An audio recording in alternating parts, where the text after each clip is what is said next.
So friends, today I'm going to share, it's kind of a combo reason I'm sharing this one. This is Papa's mechanical fish. Partly because Mr. Millard talked about summertime. When I think of summertime, I think of the ocean.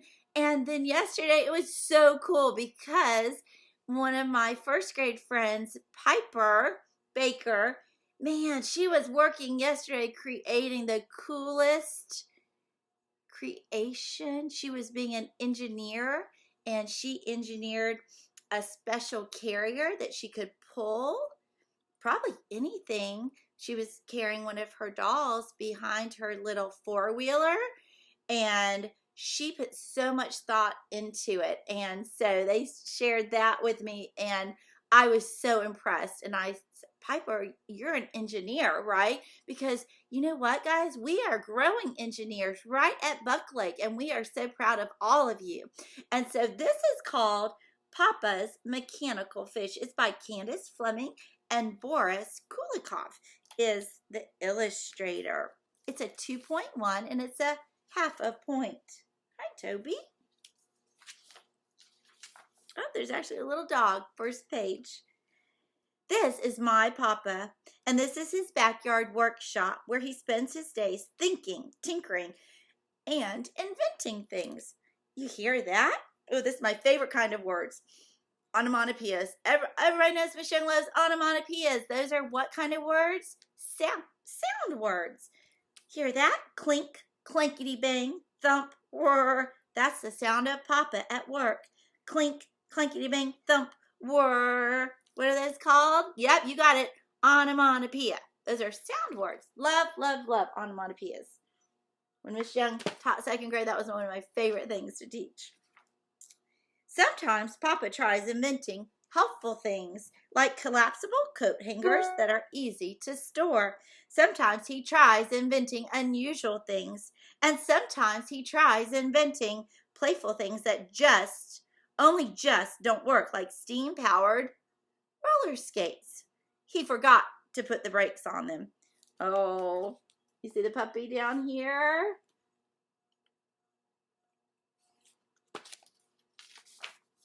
But not once has Papa invented anything that works perfectly. I will someday, Papa tells me.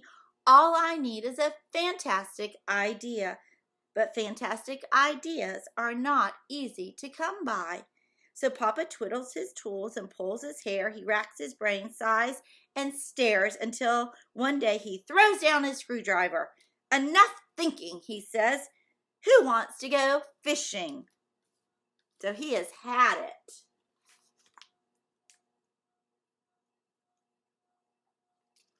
I have to tell you a little secret. Miss Young is not used to working in front of the computer so much. I'm used to working with 120 children throughout the day, which Miss Young loves so much, and working from home and working on the computer so much. The other day, I got like that. I said, I have to walk away from the computer for a little bit and go outside and do something outside. I'm sure lots of my grown-up friends feel the same way.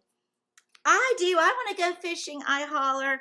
Me too, says my brother Cyril. Don't forget me, adds our sister Mary. My dada, squeals the baby Wilhelmina. Woof, barks our bulldog Rex. I'm so glad I brought along these poles, says Mama.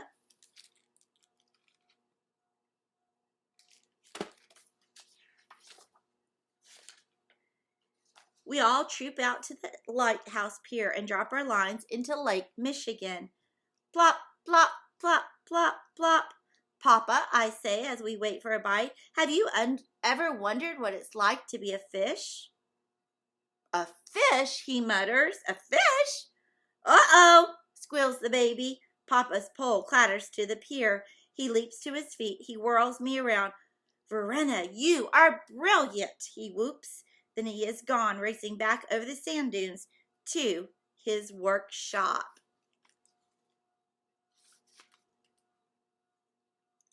I wonder what idea he came up with, but I can guarantee you he did. Clinkety, clankety bang, thump word, ta-da! Cries Papa a few weeks later. He opens his workshop doors to reveal. What is it? I ask. It's an underwater vessel, he explains. A mechanical fish.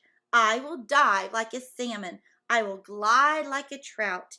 Papa's mechanical fish is too small. Is so small he barely fits inside. It has a tube sticking out of the top so he can breathe. It has a pole sticking out of the bottom so he can push himself along the lake floor. That's so smart. I call it the whitefish, he says. But will it work? Our friend Miss Kay from PE, who I've mentioned several times today, but she is from Michigan. I wonder if she's ever been to Lake Michigan. I wonder if you have. We keep our fingers crossed. Goodbye, Papa, we wave. Farewell, family, he waves back. And then the whitefish is launched. Sploosh! But, look, the bulldog's even waving.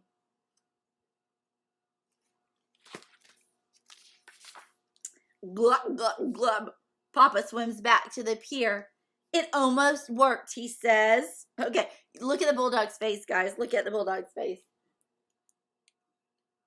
Do you think he thinks it almost worked? I don't think the bulldog thinks so. Almost, I agree. I think for a minute and then ask, Papa, how do fish move through the water? With their tails, says Cyril. With their fins? Add Mary. Fishy go, squeals the baby. Woof, barks Rex.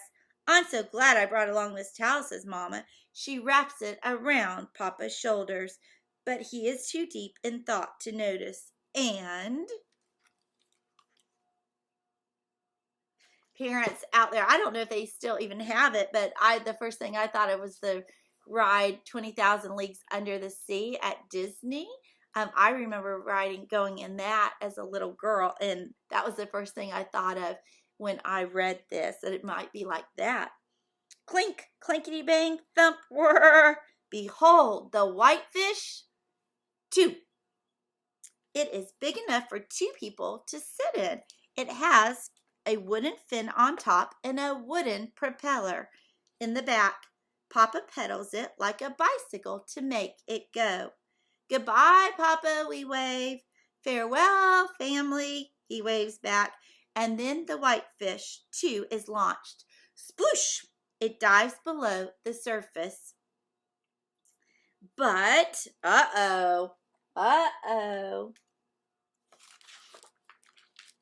crack, drip, splinter, rip! Papa bobs to the surface. It almost worked, he hollers to us. Almost, I holler back. I think again and then ask, Papa, how do fish stay dry? With special skin? Asked Cyril. With scales? Added Mary. No, Pee-Pee, squeals the baby. Woof, barks Rex. I'm so glad I brought along this life preserver, says Mama, and she tosses it to Papa.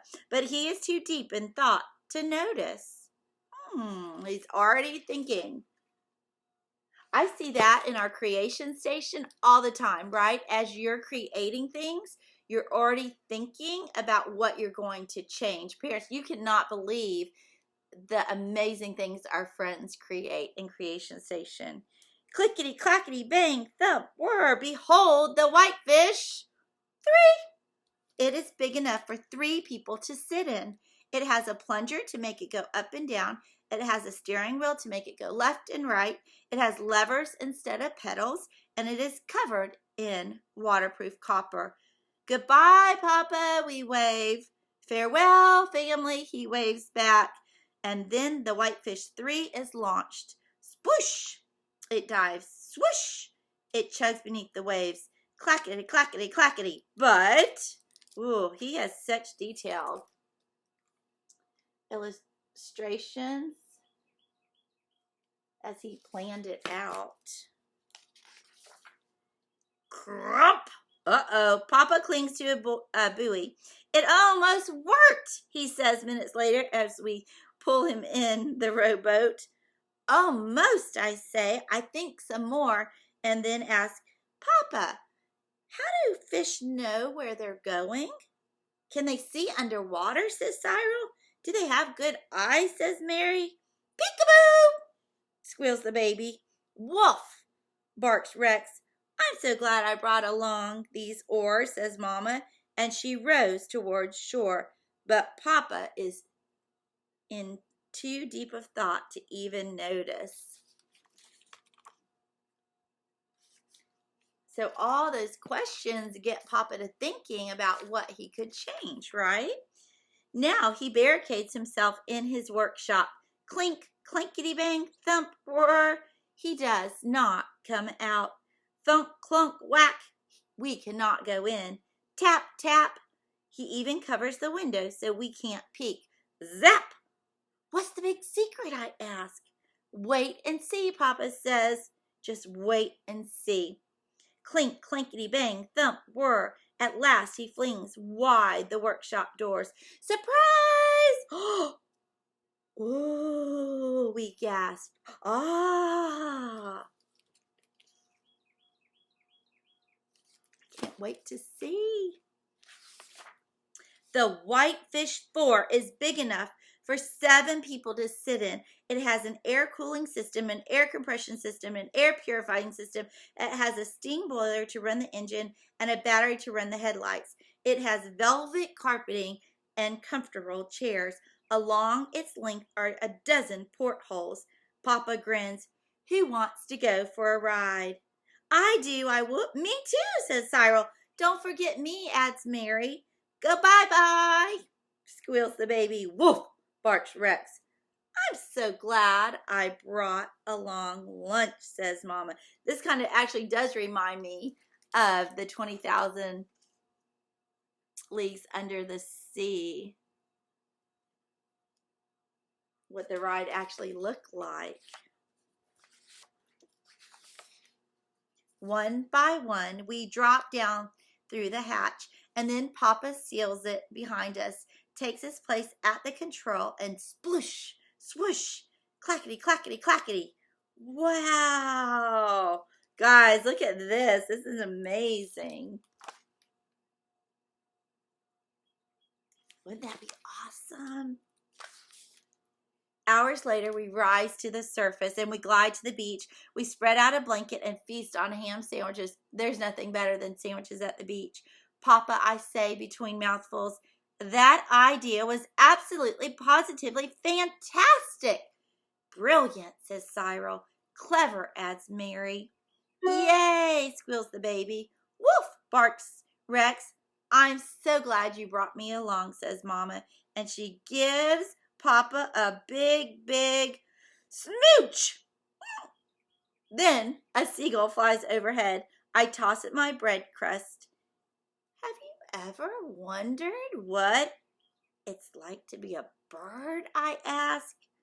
A bird, Papa mutters. A bird. Uh-oh, squeals the baby. Do you think maybe a new idea was just born? That's we see that so often. Clink, clankety bang, thump, and whir.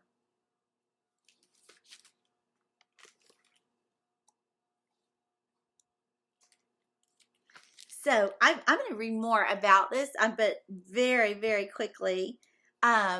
This actually says this is an almost true story. So while the story is fiction, it is based on true events. In the summer of 1851, an eccentric inventor named Laudner Phillips really did take his wife and children for an afternoon excursion beneath the waves of Lake Michigan. But he became obsessed with creating a submarine. And so Michelle's going to read a little bit more about it. He actually got a patent on it, and he offered it to the United States Navy. It says, but the Navy wasn't interested. They claimed they wanted only boats that rode on top of the water. And we know that came to change, don't we? So you might want to look up some more information about that. How interesting is that? So thank you to my friend Piper for inspiring me to pick this book out of my whole stack. And I hope you guys have a great day. Create something amazing.